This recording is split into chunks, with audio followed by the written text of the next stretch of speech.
if it feels good,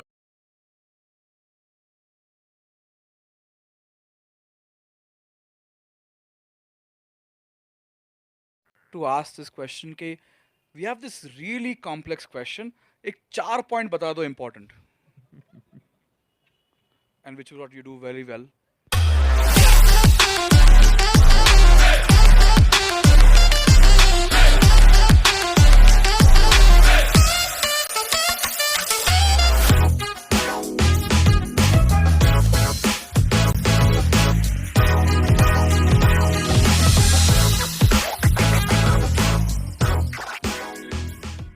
I thought I'll just do a little warm up session because I'm little uh, hyper. I have not slept last night, and I'm on caffeine, so I'm just like, so I just started doing my own version of AMA, and I realized that most people are not from cred. It's always good to have people. This is the second session we are doing with people outside cred coming for cred curious. The first session we did was with Julie. She used to be at Facebook, and now building Sundial. She used to be head of design along with Chandra. I don't know if you know him, who was head of data science. Shreyas, why don't we do one thing? Let's do a quick intro to your journey, because a lot of people only follow you on Twitter and may not necessarily know about the journey. We're not very curious people, so many people have not gone to your LinkedIn and looked it up. So why don't you give us a 2-minute intro? Happy to do that. I have a question for you before that. Where were you last night? I was watching the World Cup I see. Where were you watching the World Cup? in the stadium. what was what was it like?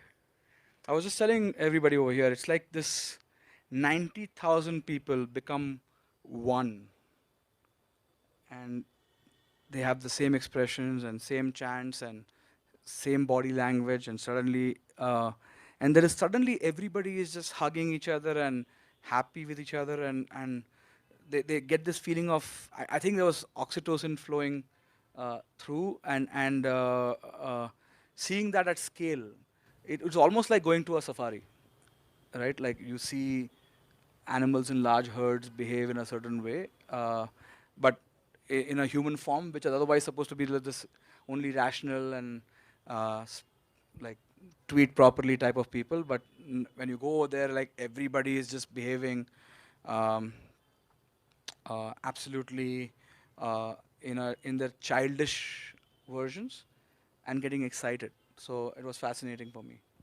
It was a good product experience. so let's see. I was born in Mumbai, India, and for the first 21 years of my life, I pretty much stayed within a 100-kilometer radius of where I was born.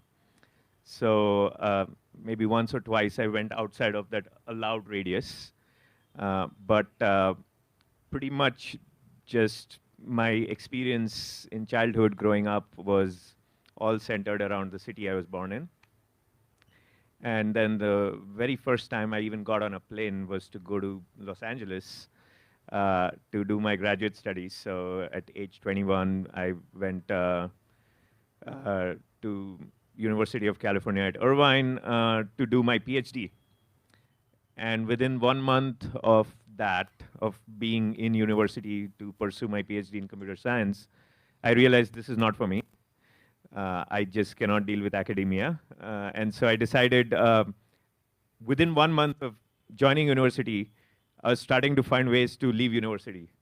Uh, and ultimately, I kind of graduated with a master's in 2001, which was not a good time uh, to get out of school over in the US.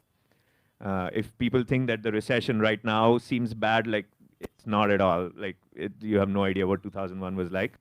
And so I decided to graduate, and I was looking for jobs. I eventually found jobs as employee number 3 of our startup, so I don't even list it on my resume. Then I joined as employee number something of a startup and left that job in 6 months. Then I joined another startup as employee number 3, left that one in 7 months, and I was all doing software engineering. So I did software engineering for about 5 years, 5, 6 years. after which I transitioned to product management.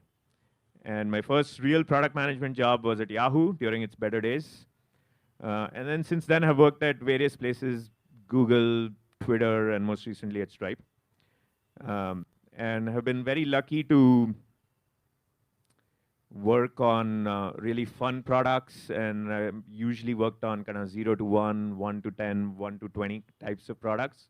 Even when I was in larger organizations, I was always focused on working on new initiatives and making early initiatives highly successful. Also worked on some mature products, but really enjoy the early stage more. And then yeah, last year I decided to start a new chapter in my career, which is instead of doing one of those operating product management roles, I decided that I want to do advising, and now I'm even doing teaching. And so I teach, one course. I'm going to launch a few other courses next year. But it's been really fun the last 1.5, almost 2 years now. And then lastly, I think a lot of you may have seen some of my writings, and I get questions sometimes about like, so how did you do that? I want to share with you, and I'll stop there with the intro. That whole thing of me writing on Twitter and other places, complete accident. I basically started doing it because of COVID. So when COVID happened, there was a shutdown, lockdown. I had 2 extra hours in the day, 2 extra hours in the day because I did not have to commute anymore. So I said, okay, how should I use these hours? And I decided, let me just start writing down things that I've learned over the years, things that I've used in my work for many years, things that I've mentored and coached other people on my team and broader kind of companies I worked at. And that's really how it started. So there was no kind of grand plan. There's no strategy. There's no kind of goal of becoming a creator. I still don't think about myself like that. But it's been really fun. It's been really fun to see how it resonates with people, get a lot of kind of, messages from people, how it's helped them.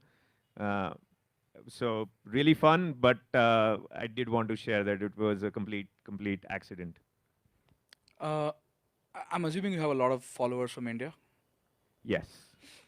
You know why they love what you write? Tell me. In India, we love to ask this question कि we have this really complex question. एक 4 point बता दो important. And which is what you do very well. And I have noticed people don't really understand because you're writing your best to explain those 4 points, but it may not be limited to those 4 points, right? And in India, we love these extraordinary shortcuts and versus going deeper into topics. So let me ask you this. At what point does that start getting old for a person? Right? This idea of like I posted and I got a bunch of likes and retweets and the world loves me, and yeah, there's some haters, but the world loves me.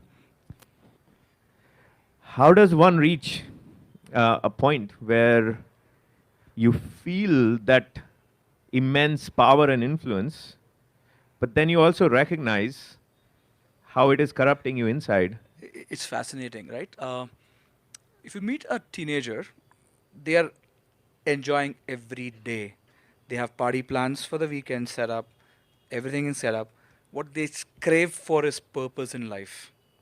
What am I doing with life? What is going to happen to my life? Like they have insecurity of that. People who have purpose in their life, they are like, what am I doing? I don't even go out. I don't even have a time to go and watch football. Like, what am I doing with my life? Uh, and the the truth is, you need to do both in certain proportions based on what stage of life you are in.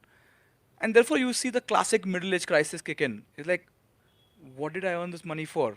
And then suddenly you see 40-year-old getting like super bikes or sports cars, which is not for their budgets. And I think people are constantly, so it doesn't end. The ratio of this keeps changing. And if you maintain them equally well, then you can continue for a very long period of time. But if you go swing too much, then you will swing hard in another direction as well. I'll share one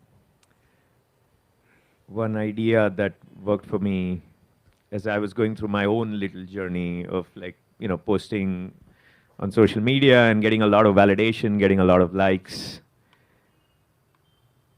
And I think this was like maybe in month 3. So when COVID started, that's when I started tweeting. So that was whatever, March of 20, what year was it? 2020? Yeah, it doesn't matter. But I think I distinctly remember around June of 2020, I was, I posted something, and then I was just like waiting for like, where are the likes? Where are the retweets? And then I asked myself, like, what are you doing? And somehow, the thought occurred that when it comes to this kind of activity, right, posting on social media, if it feels good,